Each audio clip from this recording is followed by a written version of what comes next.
मित्रों, आज हम आपको बताएंगे भगवान कृष्ण की वह कहानी जो शायद ही आपने सुनी होगी। आप ये तो जानते होंगे कि श्री कृष्ण को मथुरा छोड़नी पड़ी थी, लेकिन कैसे, कब और यात्रा में उन्होंने किन किन कठिनाइयों का सामना किया, यह नहीं जानते होंगे। इस दौरान वे कहां कहां रुके और किस किस से मिले, ये भी आप नहीं जानते होंगे। अब आप जानेंगे एक अद्भुत और रहस्यमय कहानी। कंस वध के बाद मथुरा पर शक्तिशाली मगध के राजा जरासंध के आक्रमण बढ़ गए थे। मथुरा पर उस वक्त यादव राजा उग्रसेन का आधिपत्य था। श्री कृष्ण ने सोचा, मेरे अकेले के कारण यादवों पर चारों ओर से घोर संकट पैदा हो गया है।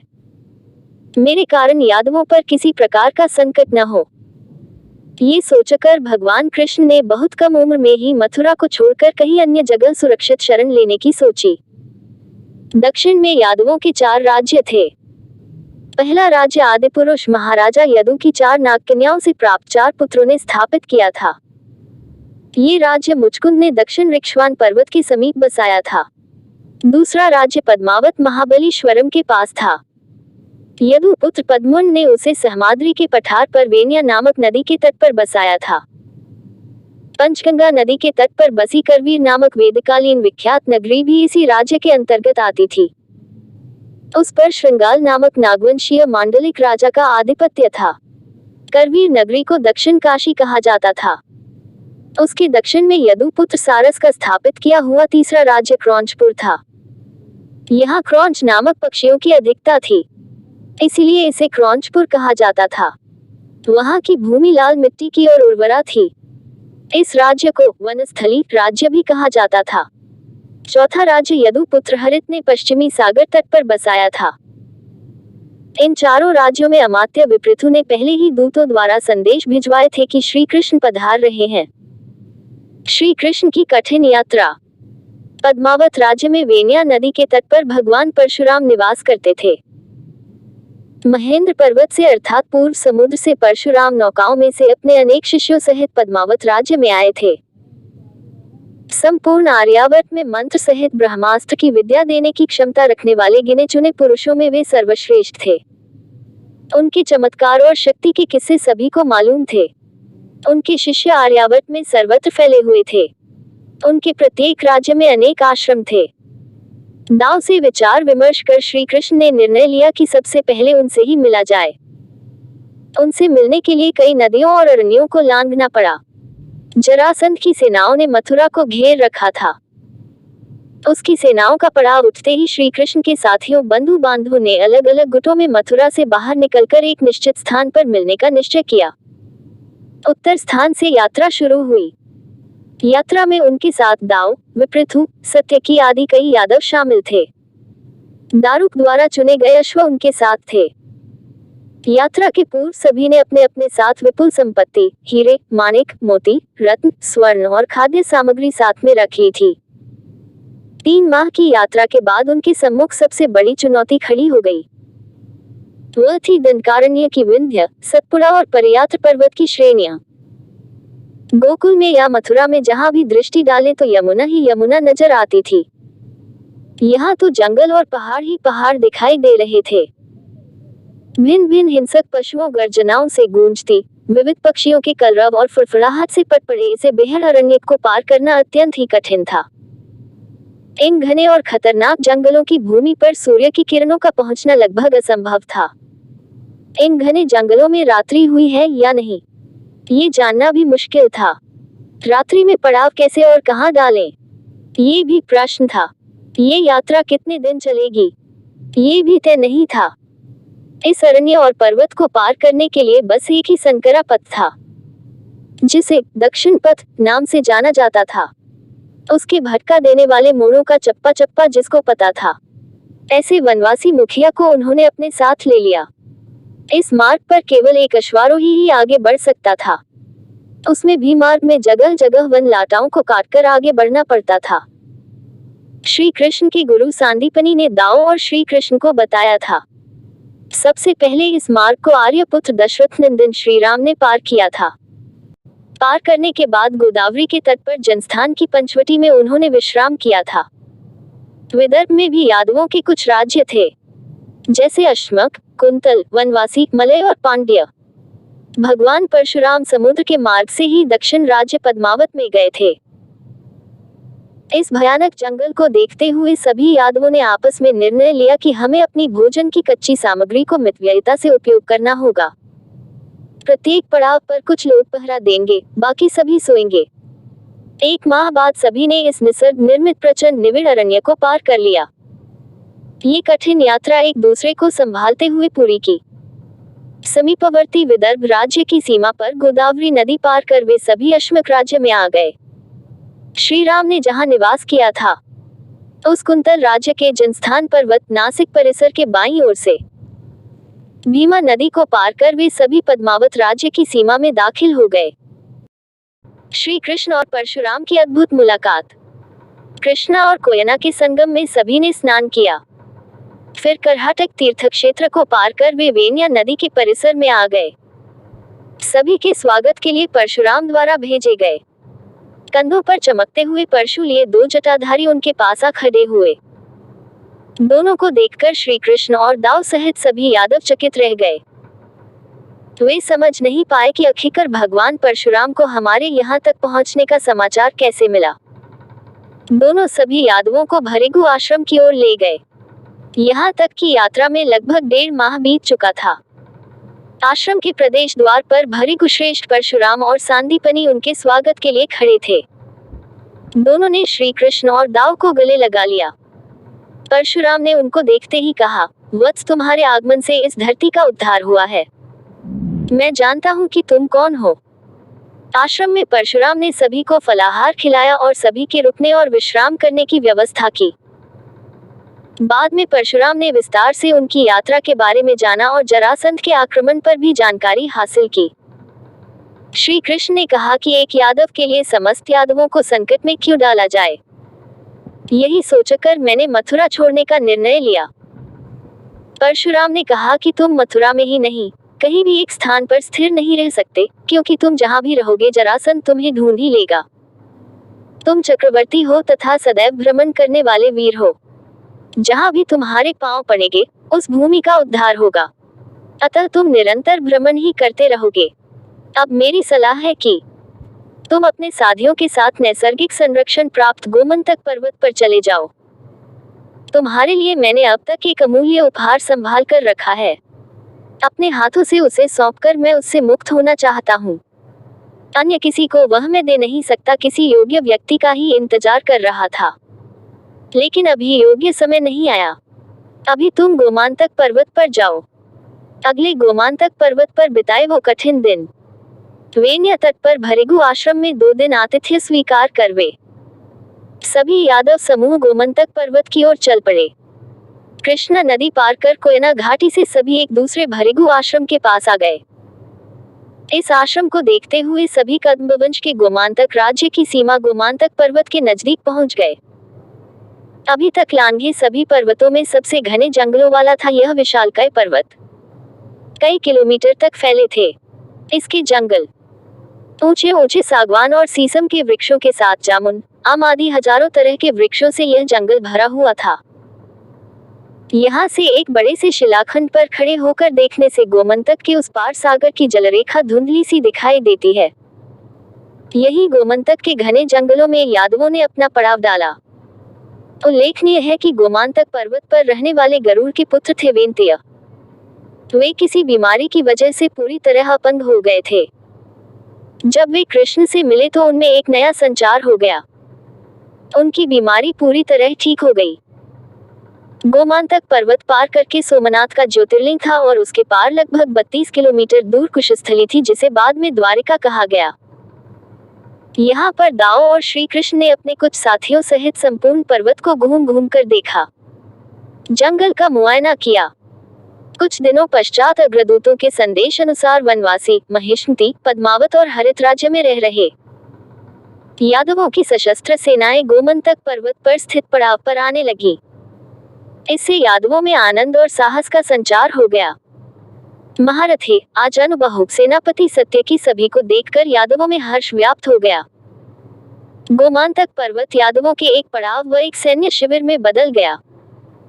यहाँ आए हुए यादवों को अभी 1 माह ही हुआ था। जरासंध की सेना वहां आ धमकी। पर्वत पर से नीचे मगधों की सेनाओं के सिंदूरिया रंग के ध्वज लहरा रहे थे। उनके पीछे चेदिराज शिशुपाल की सेनाएं भी पंक्तियों में खड़ी थीं। शिशुपाल के साथ कलिंगराज श्रुतायु, कश्मीर नरेश गोनर्द, किन्नरराज द्रुम, मालवराज सूर्याक्ष, वेणुदारी, छागली, सोमक आदि राजा भी थे। इतनी विशालकाय सेना को देखकर यादवों की सेना में चीते जैसी गतिविधियां शुरू हो गईं। सभी सैनिकों को पर्वत के ऊपर बुलाया गया। सभी ने घात लगाकर वार करने की रणनीति बनाई। अंततः मगधों की सेना को हार का सामना करना पड़ा, लेकिन मगधों ने हार नहीं मानी। जरासंध और शिशुपाल प्रतिदिन सैनिकों की नई टुकड़ी भेजते थे। कई दिनों तक युद्ध चला। अंत में हार और हताशा के कारण जरासंध ने गोमंतक पर्वत के चारों ओर आग लगाने का आदेश दिया। उसके इस कृत्य से बाघ, चीते, हाथी, नाग, अजगर और लाखों पक्षियों का जीवन संकट में पड़ गया। सभी यादवों ने पर्वत की पश्चिम दिशा से निकलकर खुद को सुरक्षित किया, जबकि जरासंध और शिशुपाल की सेना जंगल से कुछ पीछे हटकर यह सोचने लगी, अब कोई भी यादव इस आग से बच नहीं पाएगा। बाद में यादवों ने दक्षिण देश की सेना से हाथ मिलाया और जरासंध व शिशुपाल पर अचानक एक शक्तिशाली आक्रमण किया। मगध और चेदियों के शस्त्र संभालने के पहले ही युद्ध आरंभ हो गया। सबसे पहले दाव ने राजा दरत का वध कर दिया। भयंकर आक्रमण देखकर जरासंध पीछे हटकर भागने की योजना बनाने लगा। उसके इस निर्णय से उसकी सेना का मनोबल टूट गया और वह भी भागने लगी। वनवासी सीमा तक यादवों की सेना ने उनका पीछा किया। अंततः सभी भाग गए और जहां जरासंध और शिशुपाल ने पड़ाव डाला था, वहीं यादवों की सेना ने पड़ाव डालकर विश्राम किया। दूसरे दिन यादवों की सेना का विजयी समाचार सभी ओर फैल गया। जरासंध और शिशुपाल पर विजय प्राप्त करने पर सेनापति सत्यकी बहुत प्रसन्न थे। श्री कृष्ण सहित सेना को भव्य स्वागत पास ही के परशुराम के शूरपारक आश्रम में किया गया। अब कृष्ण सोच रहे थे कि यदि परशुराम गोमंतक जाने का नहीं कहते तो हमारा सामना खुले मैदान में मगध की सेना से होता। तब शायद हमारी नियति कुछ और होती।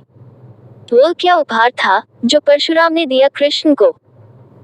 इस विजय के बाद एक दिन श्री कृष्ण अपने भाई दाऊ और साथी विपृथु और कुछ गिने चुने यादवों के साथ परशुराम से मिलने गए और उनको जरासंध के आक्रमण का हाल सुनाया।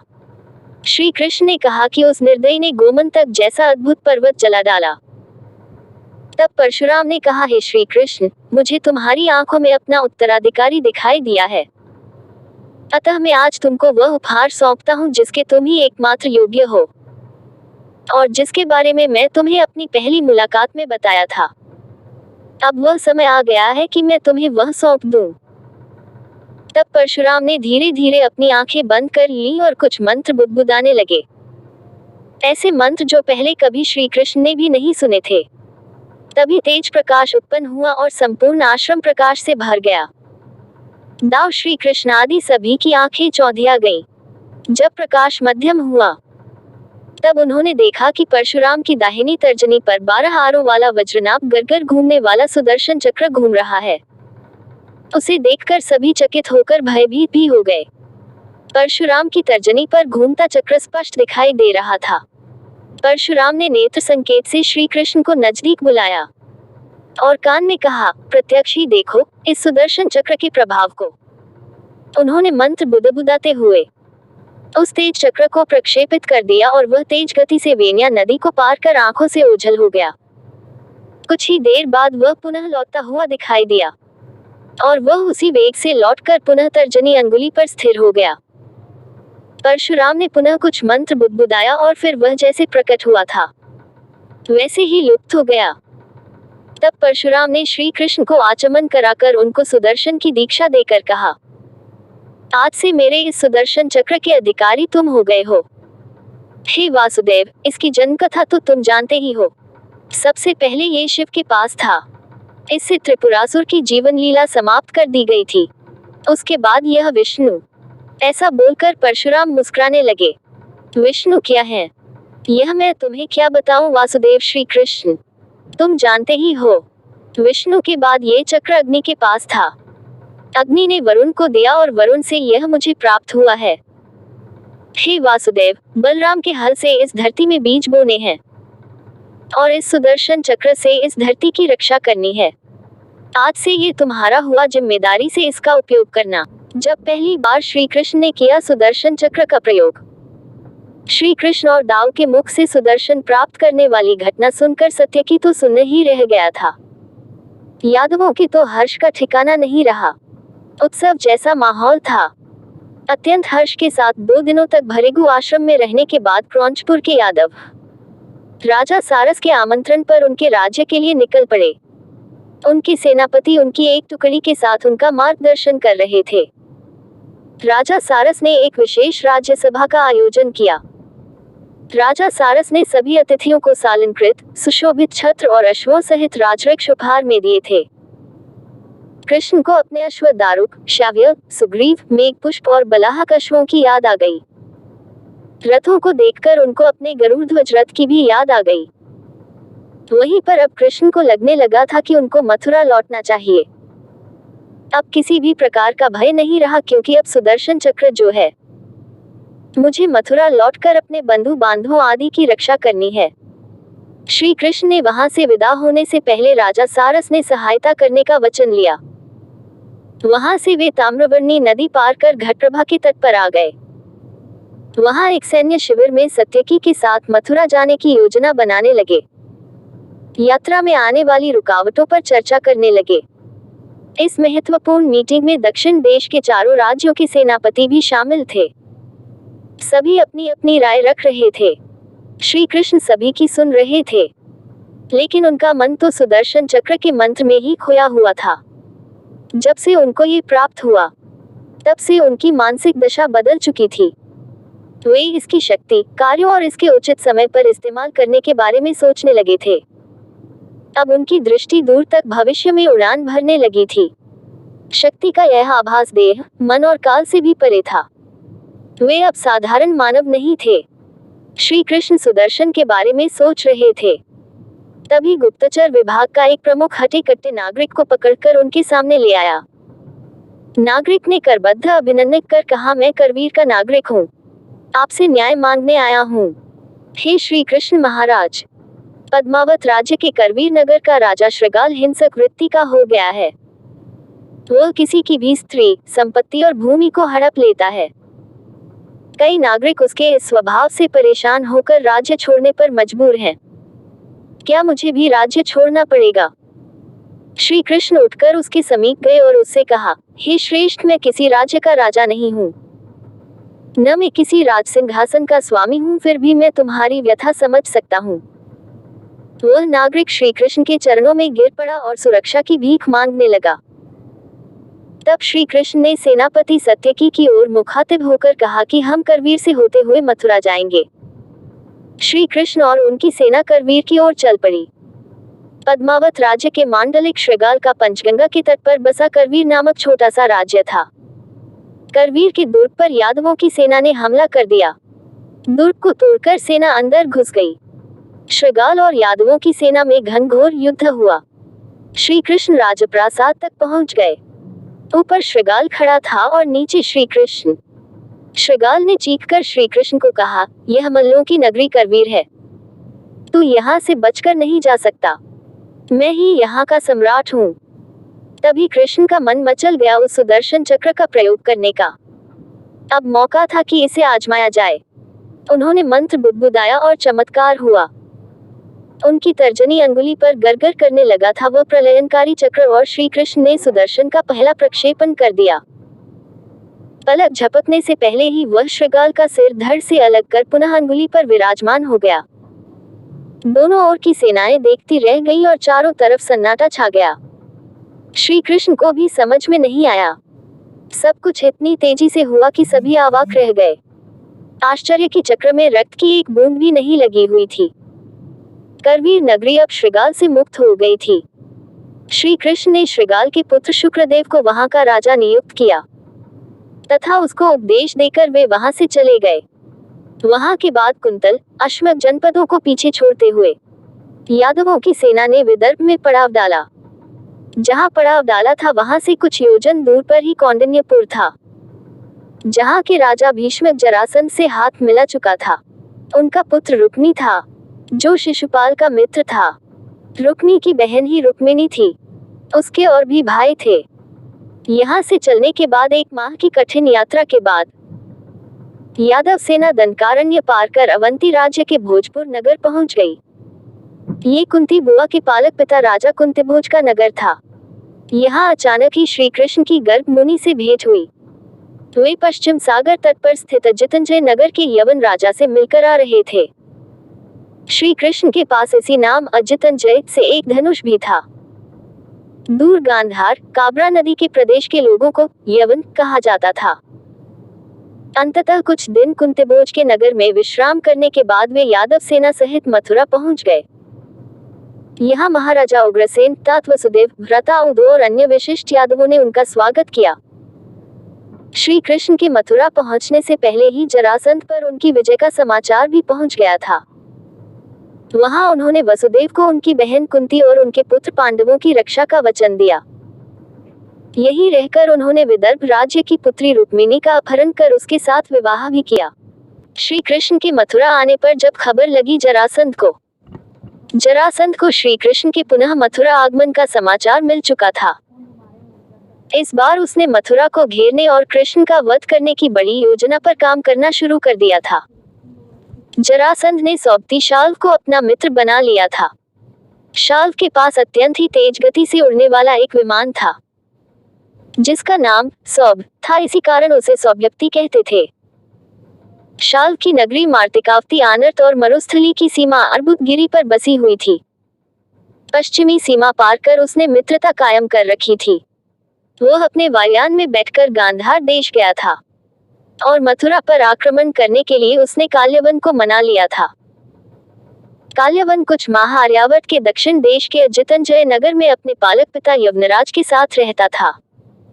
ये काल्यवन मथुरा के राजपुरोहित गर्ग मुनि का पुत्र था। ये बात कोई नहीं जानता था। दरअसल अजितंजय की संतानहीन यवन राजा को पुत्र प्राप्ति का वर दिया था। कई पत्नियां होने के बावजूद उसको कोई संतान नहीं होने की बात पता चली तो गर्ग मुनि को वर देने का पछतावा हुआ। तब उन्होंने कहा कि तुम अपने पुत्र के न सही, लेकिन मेरे पुत्र के पालक पिता बनोगे। तब गर्ग मुनि ने मथुरा में ही गोपाली नामक गोप स्त्री से जन्मे अपने पुत्र को यवन राजा को सौंप दिया था। गर्ग मुनि ने यह बात बाद में श्री कृष्ण को बता दी। उन्होंने कहा, जब मैंने उसे सौंप दिया तो वह उन्हीं का हो गया। मेरा उससे संबंध समाप्त हो गया है। उसके विषय में कोई भी कठोर निर्णय करने का तुम्हें अधिकार है। मेरी निष्ठा सदैव यादवों के प्रति रही है और रहेगी। गर्ग मुनि ने अपने जीवन का सभी ज्ञान यादवों को दिया था। वे उनके आदर्श थे। इधर काल्यवन की सेना के साथ पूर्व से शिशुपाल और जरासंध, पश्चिम से शाल्व और दक्षिण से भीष्मक ने मथुरा को घेरने की योजना बनाई। धीरे धीरे मगध में दुश्मन सेनाएं एकत्रित होने लगी। अब केवल काल्यवन की सेना सहित 14 राजाओं और उनकी सेना का इंतजार था।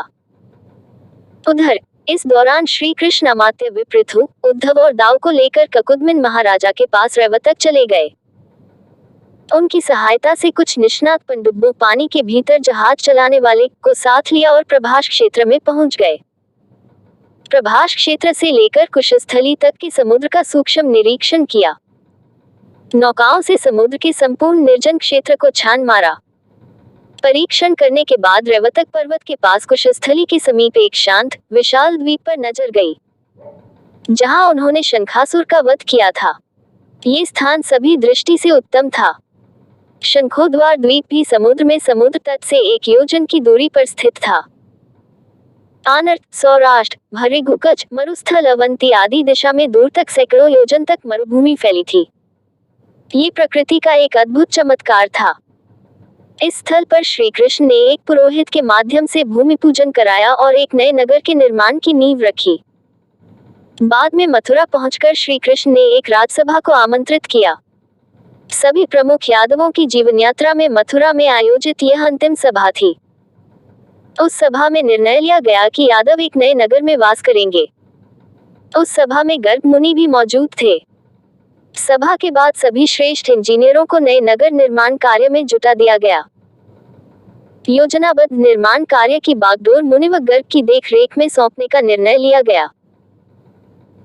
ये भी निर्णय लिया गया कि महाराजा उग्रसेन अपनी इच्छा से इस मथुरा में ही कुछ योद्धा और सैनिकों के साथ रहेंगे, लेकिन यादवों के सभी 18 कुल के परिवार सहित नए नगर में प्रस्थान करेंगे। सभी ने श्री कृष्ण के इस प्रस्ताव को भाव विभोर होकर स्वीकार कर लिया। कुछ दिन बाद गर्ग मुनि द्वारा बताए गए खग्रास सूर्य ग्रहण की सूचना सभी ओर फैल गई। प्रथा के अनुसार इस ग्रहण का प्रदोष निवारण किया गया। प्रत्येक सूर्य ग्रहण के बाद यादव, कुरु, मत्स्य, चैदी, पांचाल आदि कुरुक्षेत्र के सूर्य कुंड में आकर दान पुण्य आदि कर्मकांड करते हैं। श्री कृष्ण भी अपने बंधु बांधवों के साथ एकत्रित हुए। सूर्य कुंड की उत्तर दिशा में उन्होंने पड़ाव डाला। यहीं पर श्री कृष्ण की मुलाकात कुंती सहित पांडव पुत्रों से हुई। मथुरा पहुंचकर श्री कृष्ण को पता चला कि काल्यवन की सेना सागर मार्ग से नौकाओं द्वारा पश्चिमी तट पर पहुंच रही थी। मगध से आई जरासंध की सेना भी उनसे मिल गई थी। काल्यवन की सेना अत्यंत ही विशाल और आधुनिक अस्त्र शस्त्रों से लैस थी। सभी ने मथुरा के यादवों को समूल नष्ट करने की योजना बना रखी थी। श्री कृष्ण ने भी अपनी सेना तैयार कर काल्यवन से नगर के बाहर मुकाबला करने की योजना बनाई। वे भी रथ पर सवार होकर सत्राजित, अक्रूर, शिनी, ववगाह, यशस्वी, चित्रकेतु, बृहदबल, भंडकार आदि योद्धाओं के साथ पश्चिम सागर तट की ओर चल पड़े। एक के बाद एक पड़ाव डालते हुए वे पश्चिम सागर के पास मरुस्थली अर्बुदगिरी के समीप आ गए। धौलपुर के समीप पर्वत के पास पड़ाव डाला। योजना के अनुसार दाऊशल को भुलावे में डालकर एक ओर ले गए। दूसरी ओर सेनापति द्वय ने जरासंध को चुनौती दी। धौलपुर के पड़ाव पर रह गया अकेला काल्यवन। खुद श्री कृष्ण गरुड़ध्वज रथ लेकर उसके सामने आकर सीधे उससे भिड़ गए। दोनों के बीच युद्ध हुआ।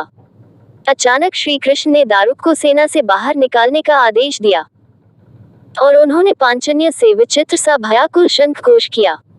उसका अर्थ था पीछे हटो, दौड़ो और भाग जाओ। यादव सेना इस शंखघोष से भली भांति परिचित थी। काल्यवन और उसकी सेना को कुछ समझ में नहीं आया कि यह अचानक क्या हुआ। काल्यवन ने अपने सारथी को कृष्ण के रथ का पीछा करने को कहा। काल्यवन को लगा कि श्री कृष्ण रथ छोड़कर भाग रहे हैं। वह और उत्साहित हो गया। गांधार देश की मदिरा में लाल हुई उसकी आंखें स्थिति को अच्छे से समझ नहीं पाईं। वह सारथी को हटाकर खुद ही रथ को दौड़ाने लगा। इस पलायन नाटक का असर यह हुआ कि वह दूर तक उनके पीछे आ गया और सैन्य विहीन हो गया। दारुक ने गरुड़ध्वज की चाल को धीमा किया। काल्यवन अबूझ यवनी भाषा में चिल्लाते हुए कृष्ण के पास पहुंचने लगा।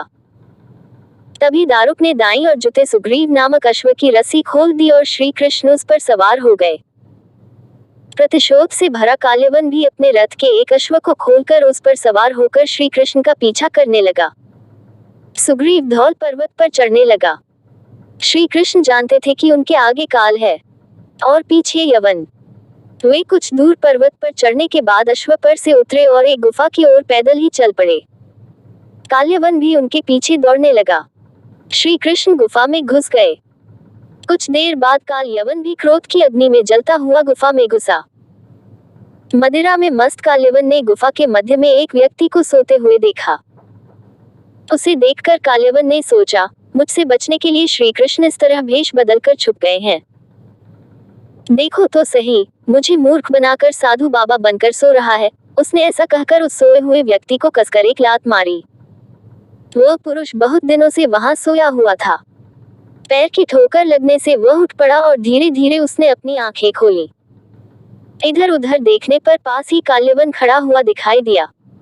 वह पुरुष इस प्रकार ठोकर मारकर जगाए जाने से कुछ रुष्ट हो गया था। उसकी दृष्टि पड़ते ही काल्यवन के शरीर में आग पैदा हो गई और वह क्षण भर में जलकर राख का ढेर हो गया। काल्यवन को जो पुरुष गुफा में सोए मिले, वे इक्ष्वाकुवंशी महाराजा मांधाता के पुत्र राजा मुचुकुंद थे। इस तरह काल्यवन का अंत हो गया। मुचुकुंद को वरदान था कि जो भी तुम्हें जगाएगा और तुम उसकी ओर देखोगे तो वह जलकर भस्म हो जाएगा। अंत में श्री कृष्ण सहित सभी यादवों का द्वारिका के लिए प्रस्थान। काल्यवन द्वारा लूटी गई अमित स्वर्ण संपत्ति को कुशस्थली भेज दिया गया। एक बार फिर मुनि गर्ग ने सांदीपनि के साथ जाकर मंदवासर के शनिवार को रोहिणी नक्षत्र में भूमि पूजन किया। देश के महान स्थापत्य विशारदों को बुलाया गया। उन विशारदों में असुरों के मय नामक स्थापत्य विशारद और कुरुजानगल प्रदेश के विख्यात शिल्पकार विश्वकर्मा को भी बुलाया गया। दोनों ने मिलकर नगर निर्माण, भव्य मंदिर, गौशाला, बाजार, परकोटे और उनके द्वार सहित राजभवन के अन्य भवनों के निर्माण की भव्य योजना तैयार की। इस राजनगरी का प्रचंड कार्य कुछ वर्ष तक चलता रहा। मथुरा से श्री कृष्ण और दाऊ वहां जाकर निरंतर निर्माण कार्य का अवलोकन करते रहते थे। जब राजनगर का निर्माण कार्य पूर्ण हो गया तब राज्याभिषेक का मुहूर्त निकलवाया गया। राज्याभिषेक के मुहूर्त के पहले श्री कृष्ण अपने सभी 18 कुलों के यादव परिवारों को साथ लेकर द्वारिका प्रस्थान करने के लिए निकल पड़े। सभी मथुरावासी और उग्रसेन सहित अन्य यादव उनको विदाई देने के लिए उमड़ पड़े। विदाई का यह विदारक दृश्य देखकर सभी की आंखों से अश्रु बह रहे थे। कुछ गिने चुने मथुरावासी यादवों को छोड़कर सभी ने मथुरा छोड़ दी। ये विश्व का पहला महानिष्क्रमण था।